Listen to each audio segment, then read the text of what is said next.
सुग्रीव, आपसे मेरा विनम्र निवेदन है कि आप अति शीघ्र अपनी सेना के साथ यहाँ से लौट जाइए। दिशाहीन युद्ध करके स्वयं को क्षति पहुंचाने से अच्छा है युद्ध से पलायन करना। महाराज सुग्रीव,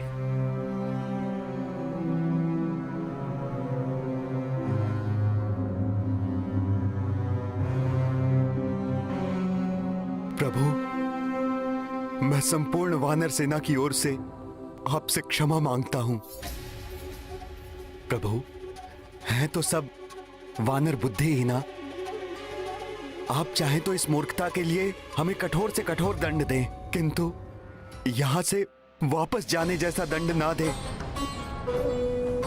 यहां से वापस जाने से अच्छा तो होगा कि हम अपने जीवन का अंत कर दें। प्रभु,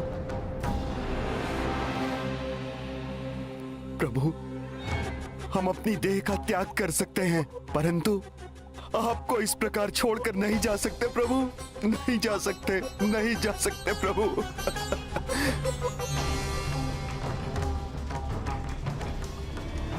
प्रभु, वानर स्वभाव चंचल होता है, इसलिए भूल हो गई इनसे। पहली भूल समझकर क्षमा कर दीजिए। मैं आपको विश्वास दिलाता हूं प्रभु, आगे से संपूर्ण वानर सेना आप ही के बनाए हुए नियम और आदेशों का पालन करेगी प्रभु।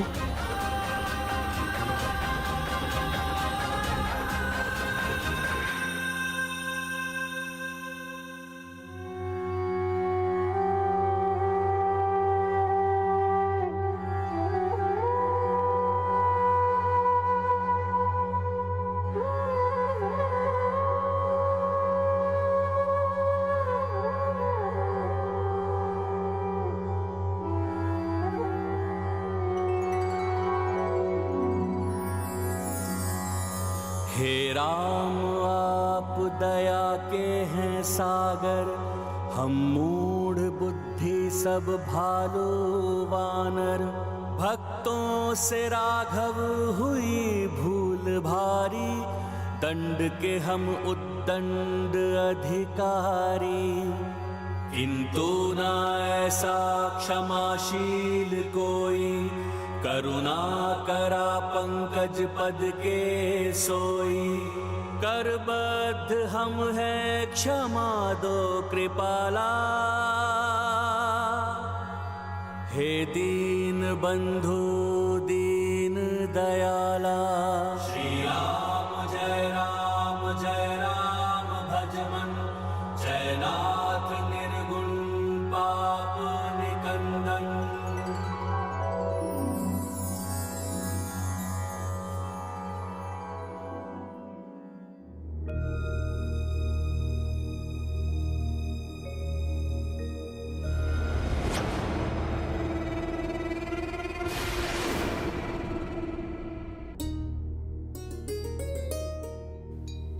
उठिए मित्र सुग्रीव।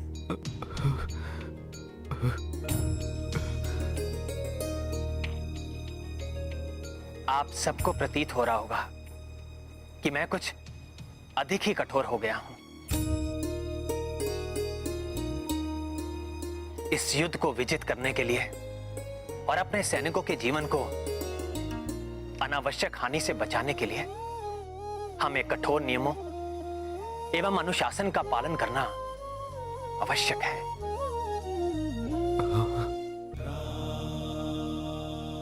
हाँ हाँ प्रभु, हम आपके द्वारा निर्धारित नियमों का कठोरता से पालन करेंगे प्रभु। हाँ, हम पालन करेंगे प्रभु।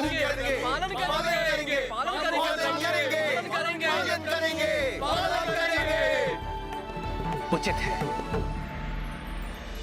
तो अब हमें कल होने वाले युद्ध के लिए नियम एवं रणनीति का निर्धारण कर लेना चाहिए। श्री रामचंद्र की जय, श्री रामचंद्र की जय, जय श्री राम, जय श्री राम।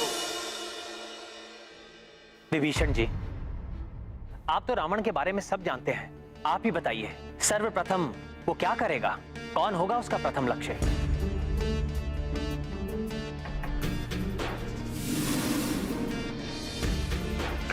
रावण चतुर है।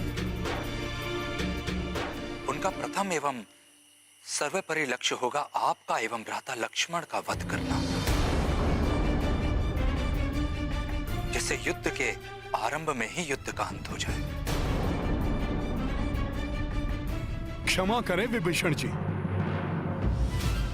आज रावण ने जो हमारी विशाल वानर सेना का उत्साह, ओज और शक्ति देखी है, उसे ध्यान में रखते हुए वो सर्वप्रथम उस शक्ति और उत्साह को निष्क्रिय करने का प्रयास करेगा। और किसी भी सेना की शक्ति उसके राजा से होती है, अतः उसका सर्वप्रथम लक्ष्य महाराज सुग्रीव हो सकते हैं।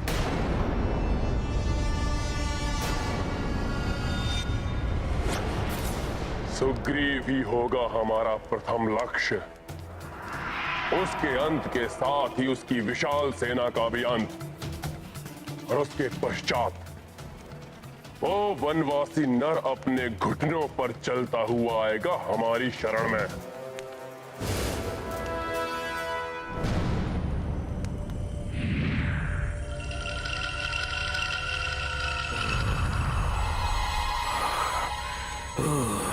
दे दो जीवा।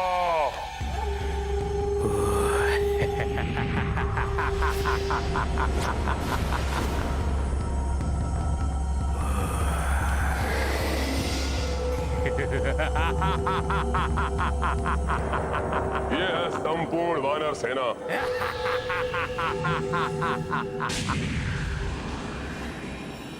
आप चिंतित ना हो महाबली, मैं स्वयं जाऊंगा उस सुग्रीव का अंत करने।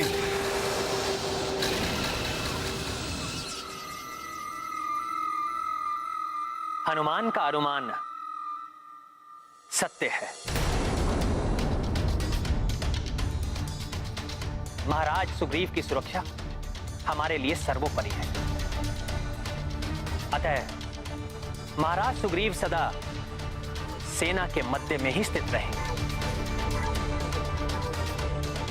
और उनके निकट हमारे महाबली योद्धा विभिन्न सुरक्षा पंक्तियां बनाकर इन्हें चारों ओर से घेरे रहेंगे। नहीं प्रास्त, तुम नहीं, हमारे रक्ष योद्धाओं में अनेक तरुण योद्धा है, जिनमें से एक है महाविनाशक योद्धा अग्नि केतु, जो क्षण भर में अपने रसायन से जलाकर किसी को भी भस्म कर सकता है।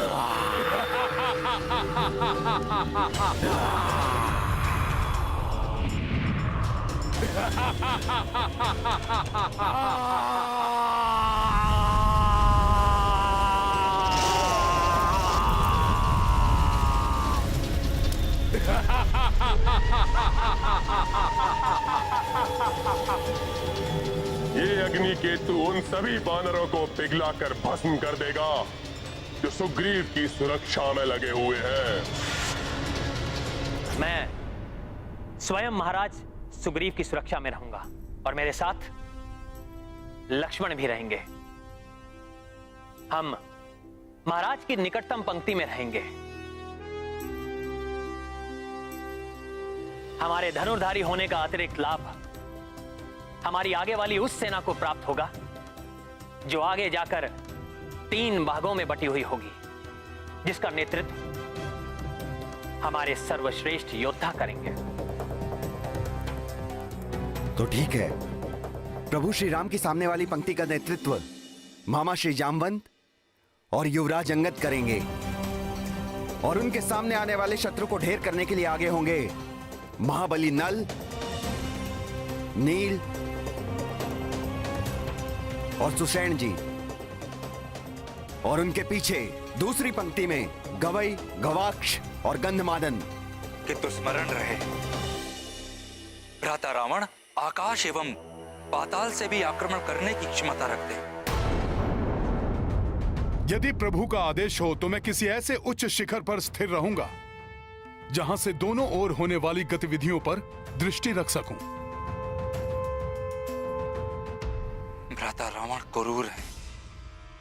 वो बर्बर एवं महाविनाशकारी आक्रमण करके महाराज सुग्रीव को क्षति पहुंचा सकते हैं। सत्य कहा आपने महाराज विभीषण, किंतु हनुमान रावण के किसी भी बर्बर आक्रमण को सफल नहीं होने देगा।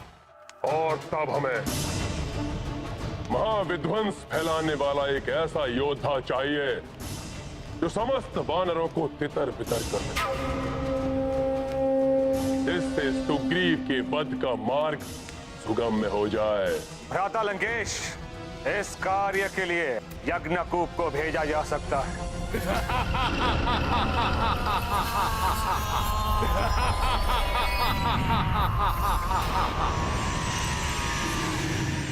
यज्ञकूप के भीषण चिंगाड़ की उठने वाली तरंगे इतनी घातक हैं कि निकट में खड़े हुए बड़े से बड़े योद्धा के कण फट जाते हैं।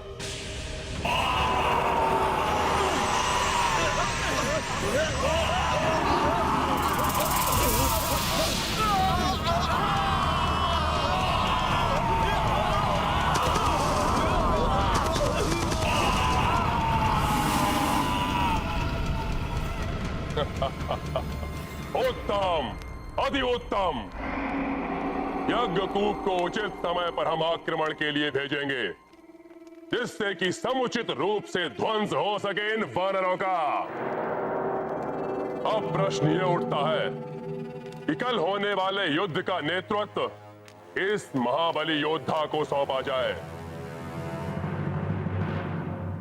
वैसे तो सेना के नेतृत्व के लिए भ्राता कुंभकर्ण ही भ्राता रावण का प्रथम चुनाव हो सकते थे, क्योंकि वो महाशक्तिशाली महाविनाशकारी शक्तियों से संपन्न है। किंतु वो इस समय निंद्रामग्न होंगे। किंतु विभीषण जी, मेरे विचार से रावण किसी पर विश्वास ना करके स्वयं युद्ध करने के लिए आगे आ सकता है।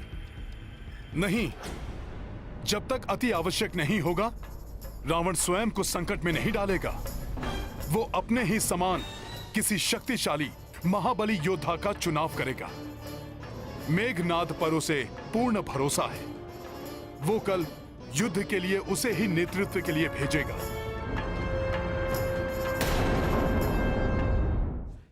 मेरे प्रिय पुत्र मेघनाद, कल युद्ध में सेना का नेतृत्व तुम करोगे। शत्रु सेना का नाश करके लंका की धूल में मिला दो उन तुच्छ वानरों और उस वनवासी नर को। आपकी आज्ञा शिरोधार्य पिताश्री।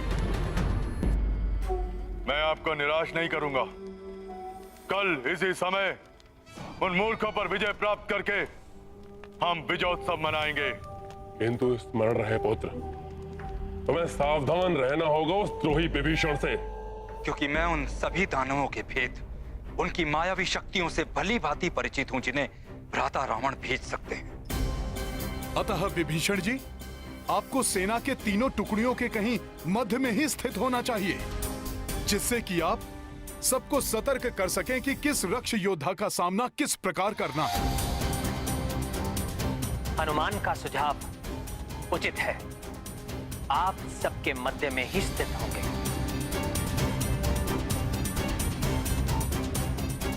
सत्य है पिताश्री। मैं अपने साथ महाबली महामायावी योद्धा आक्रांता को ले जाऊंगा। काका श्री विभीषण को भी इस विषय में कुछ ज्ञात नहीं। मुझे भी कुछ ज्ञात नहीं है आक्रांता के बारे में युवराज। क्योंकि वो पाताल लोक में भी गुप्त रूप से ही निवास करता है। वो एक महाविनाशक राक्षस है।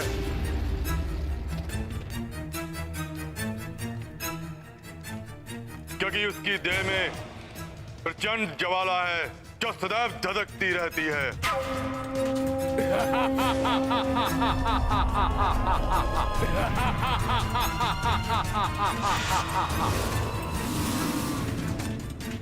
वह अपनी इच्छानुसार अपनी देह से कहीं भी संहारकारी विस्फोट करने की शक्ति रखता है।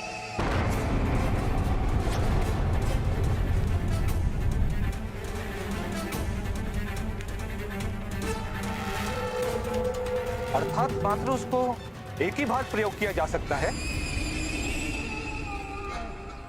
क्योंकि विस्फोट होने से उसकी देह टुकड़ों में विभक्त हो जाएगी।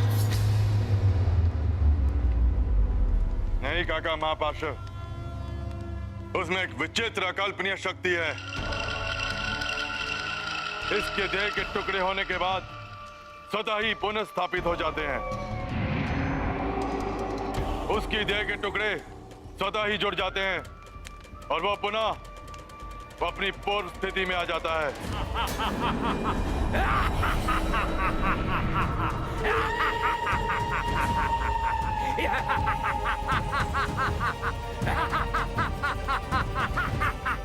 हाँ पिताश्री, कल के युद्ध में आक्रांता ही मेरा प्रमुख शस्त्र होगा। तो कल प्रातःकाल सूर्योदय के साथ ही उन वानरों के जीवन की उल्टी गणना आरंभ हो जाएगी। कल ही समाप्त कर देंगे हम उन तुच्छ वानरों को।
क्या अभूतपूर्व क्षण है ये।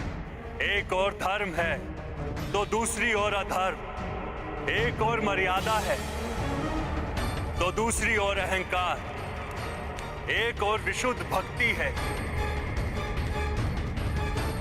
तो दूसरी ओर आसुरी शक्ति। इनके मध्य होने वाले भीषण महासंग्राम का साक्षी कौन नहीं बनना चाहे।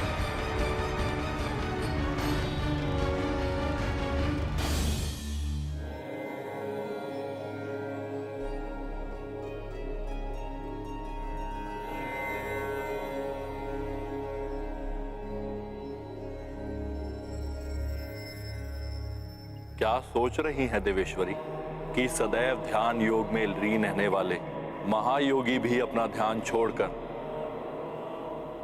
इस महासंग्राम को इतनी रुचि से क्यों देख रहे हैं? ये कोई साधारण संग्राम नहीं है देवेश्वरी। पाप और पुण्य के मध्य होने वाला ये धर्मयुद्ध संसार के लिए बहुत ही निर्णायक सिद्ध होने वाला है। देखिए ना,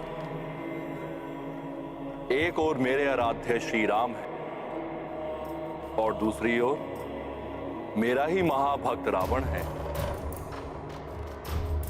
और इस युद्ध को निर्णायक मोड़ देने वाले भी तो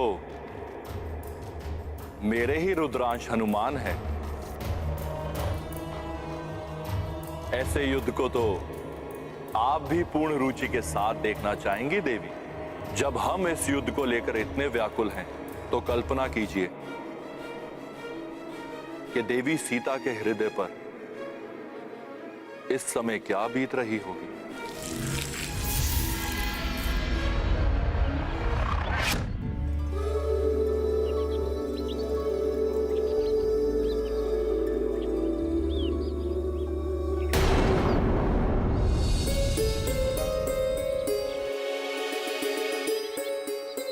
मेरा मन भी उद्विग्न है अमला।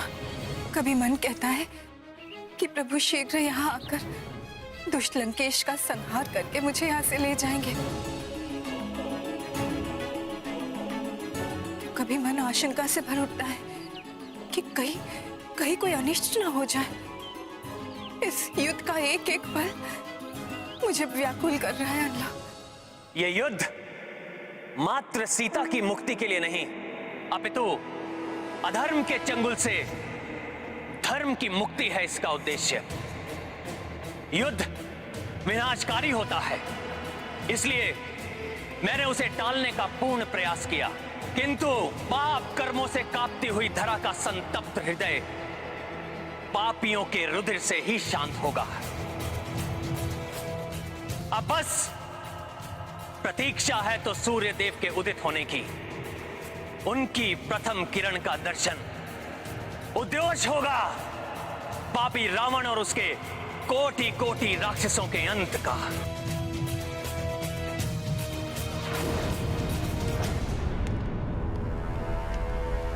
आज के सूर्य से उदित होने वाली प्रथम किरण कहीं मेरे हृदय को अंधकार से न भर दे।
जम्बूराक्ष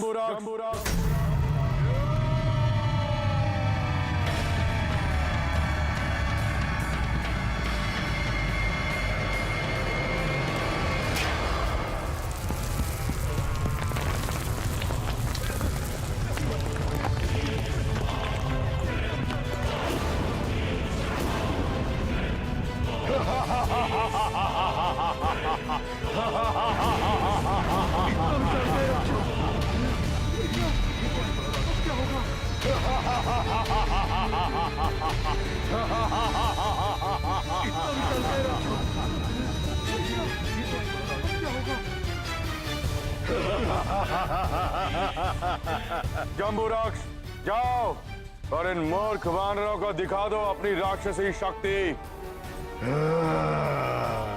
मनोबल गिरा दो इनके। युद्ध से पहले ही हतोत्साहित हो गए ये, तो युद्ध कैसे करेंगे? जाओ। जय लंकेश।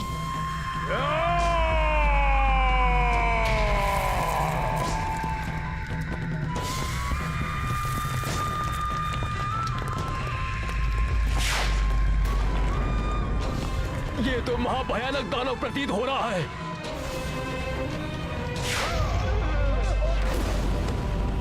ये विकराल राक्षस तो हमें यूं ही मसल देगा।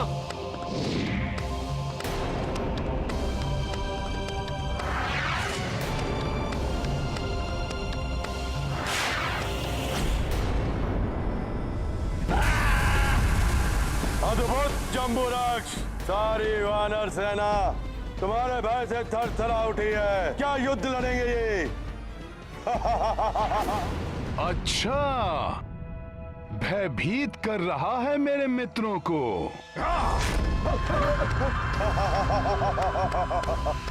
जम्बूराक्ष, अंत कर दो इन सब वानरों का। बहुत साहसी समझते हो ना तुम सब अपने आप को। अब देखो कैसे एक ही वार में मिटाता हूं तुम सबको। जय श्री राम।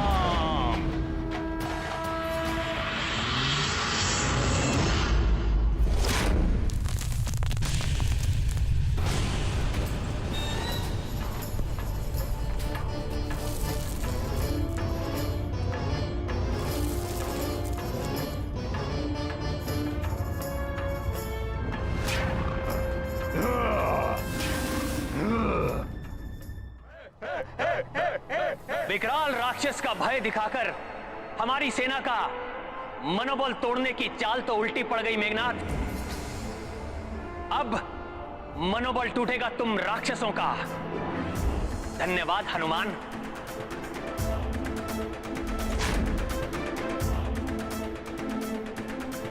देखो वीरों, ये है प्रभु श्री राम नाम की अद्भुत शक्ति।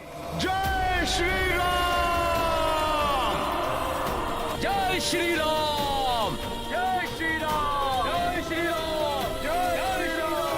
जय श्री राम। जय श्री राम। आक्रमण!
सखा, अपना पराक्रम दिखाओ।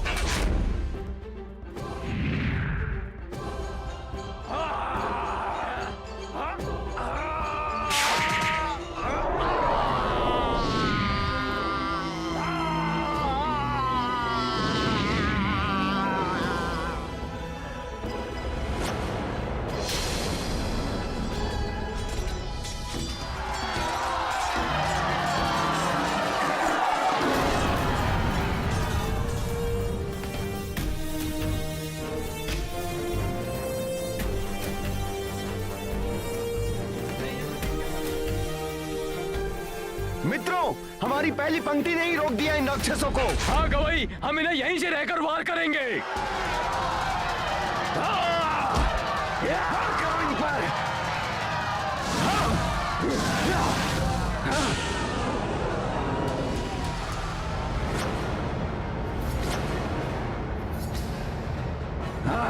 वानरों, तुम्हारा इतना दुस्साहस, मेरे रक्षवीरों, आगे बढ़ो और मसल दो इन वानरों को।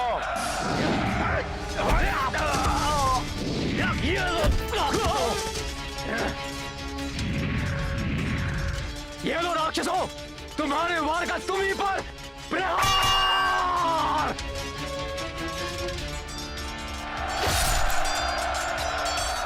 प्रभु, हमारी वानर और रिक्ष सेना बड़ी वीरता के साथ लड़ रही है। मेरा मन भी कर रहा है, मेरी भुजाएं भी फड़क रही हैं कि रणभूमि में कूद जाऊं और इन असुरों को धूल में मिला दूं। आपकी सेना भली भांति ये कार्य कर रही है महाराज सुग्रीव। किंतु भैया, मेघनाथ बड़ा ही मायावी है। अपनी सेना को पराजित होता हुआ देखकर वो अवश्य ही राक्षसी माया का प्रयोग करेगा।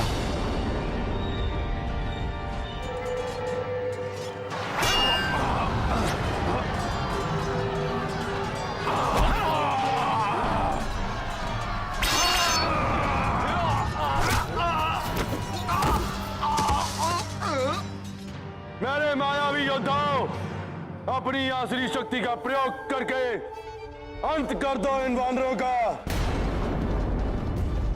वज्र मुष्टि, युद्ध भूमि में आओ और अपनी मुष्टि में भींचकर अंत कर दो इन वानरों का।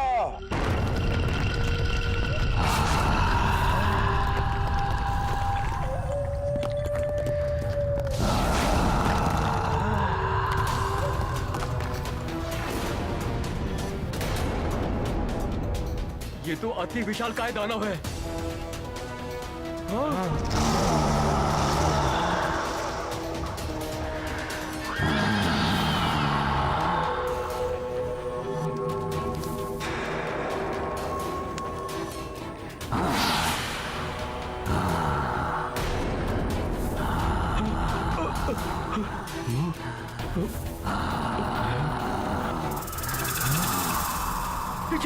पीछे हटो मित्रों, अन्यथा ये हमें कुचल देगा।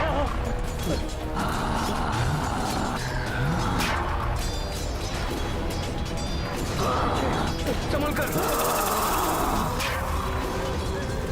हाँ, पीछे हटो।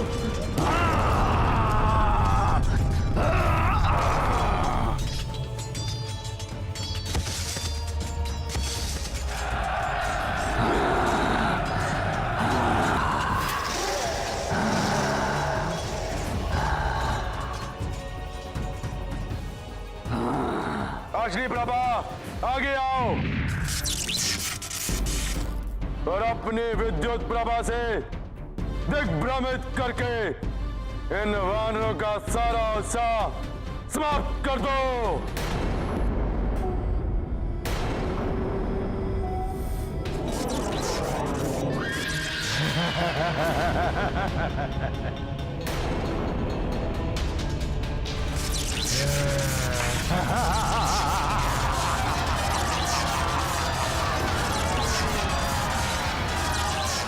ये राक्षस विद्युत ऊर्जा का प्रयोग कर रहा है। इन्हें रोकना होगा। हाँ, हाँ।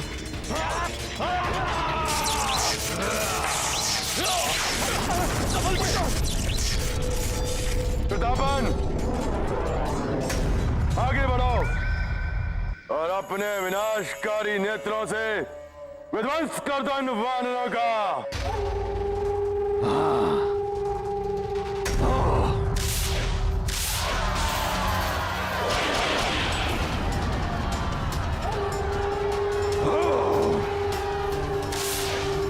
अपन के नेत्रों का वार करे शत्रुओं का संहार।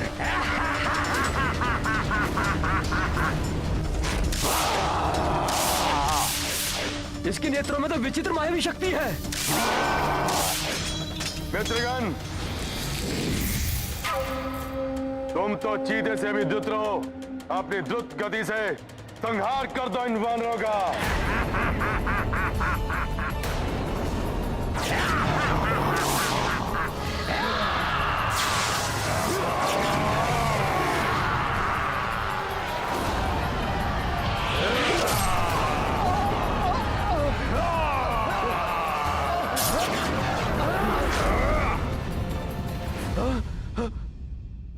माया मायावी प्रकृसा, अपने तीरों से त्वरित प्रहारों से संहार कर दो इस वानर सेना का।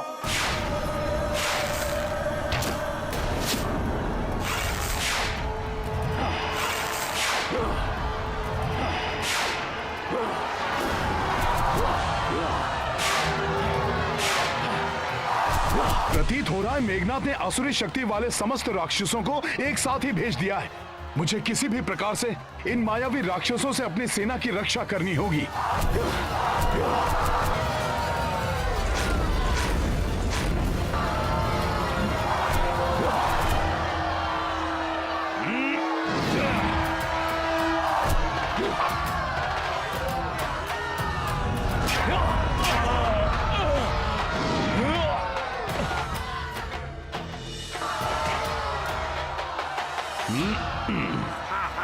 मूर्ख वानर, तुम्हारे वार से तो मेरा कोई अहित नहीं हुआ। अब संभालो मेरा वार।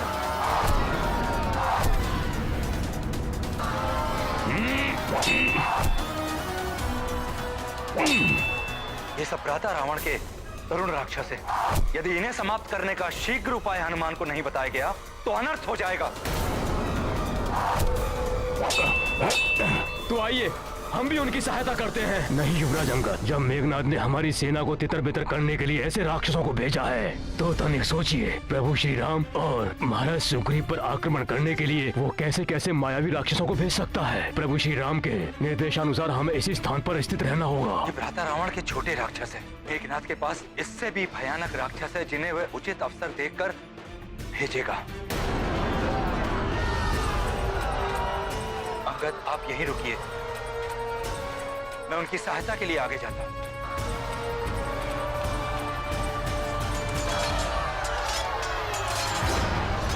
एक भी वानर बचना नहीं चाहिए।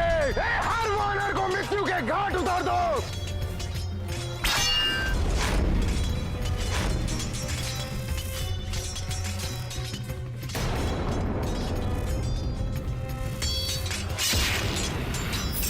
राधा मेघनाथ, द्रोही निकल आया है सुरक्षा घेरे से। भाद्रघाती काका विभीषण वानरों की सहायता करने के लिए आगे बढ़ रहे हैं। इसी अवसर की तो प्रतीक्षा थी मुझे। इस द्रोही को समाप्त करने का पूर्ण कार्य आप मुझे करने दीजिए भ्राता। आप सेना को निर्देश देने के लिए यहीं स्थित रहिए। तो जाओ निकम, माफ कर दो उस द्रोही को।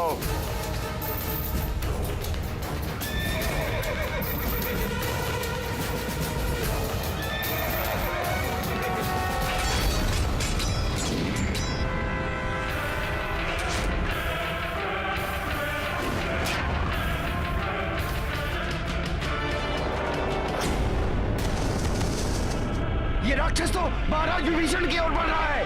अभी देखता हूं।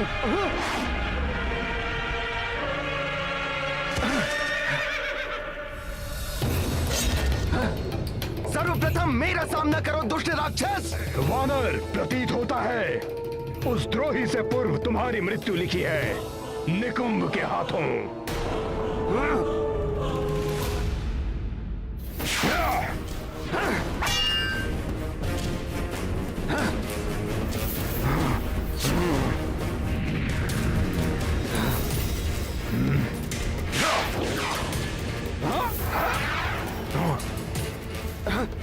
देखता हूं तुम्हारी गदा कब तक तुम्हारी ढाल बनी रहती है।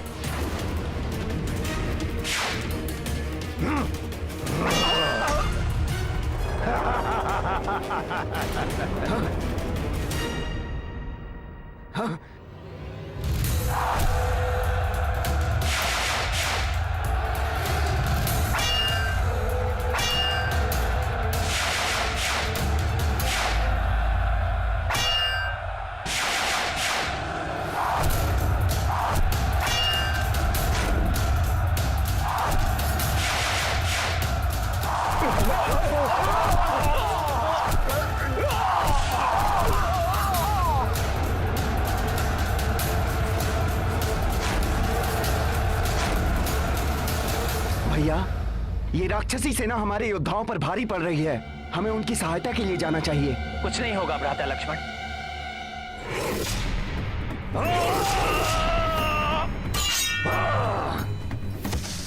प्रतीत होता है हमारे मायावी रक्ष योद्धा प्रथम दिवस इस युद्ध का अंत कर देंगे। यही अवसर है। मेरे रक्ष योद्धाओं ने वानर सेना के प्रमुख नायकों को उलझा रखा है। तुम और विरूपा मायावी आक्रांता को रक्षित करते हुए छद्म रूप धरकर उस वनवासी और सुग्रीव के समीप पहुंच जाओ। आक्रांता, तुम्हें ज्ञात है ना तुम्हें क्या करना है? हाँ युवराज, आप जैसा चाहते हैं वैसा ही होगा।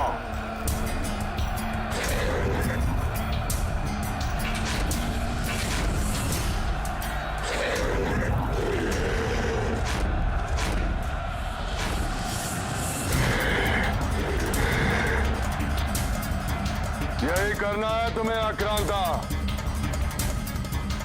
और विस्फोट होते ही सबका अंत हो जाएगा और युद्ध भी आज ही समाप्त होगा।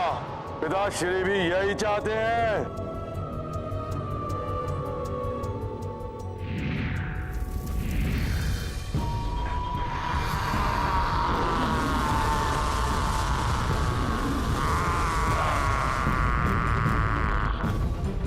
हाँ युवराज, जैसा आप चाहते हैं वैसा ही होगा। अब देखता हूं कौन बचाता है इस वनवासी और इसकी वानर सेना को मेरे मायावी राक्षसों से।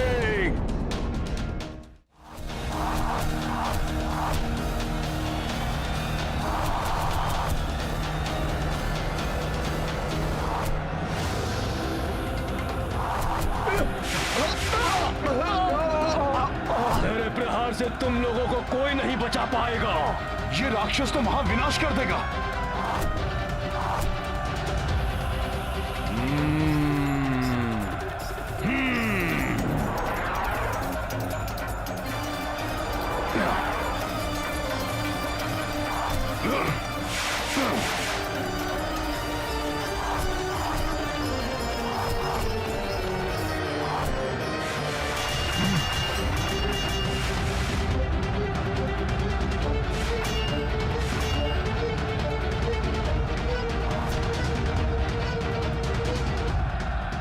हनुमान, इस मायावी प्रागस का अंत मात्र इसके चलाए हुए तीरों से हो सकता है।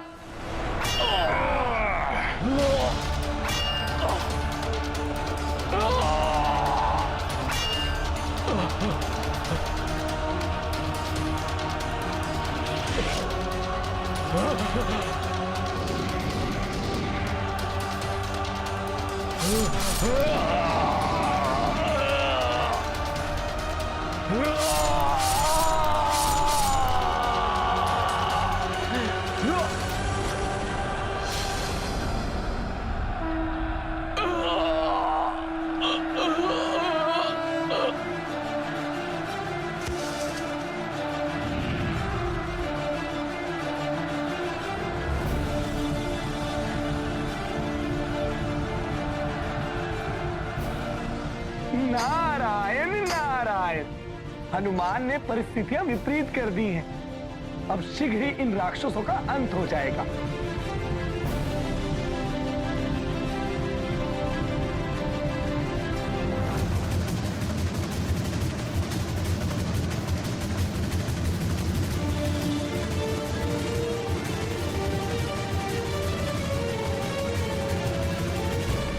सच्चा योद्धा वही है जो युद्ध में छल से नहीं बल और बुद्धि से शत्रु का सामना करे।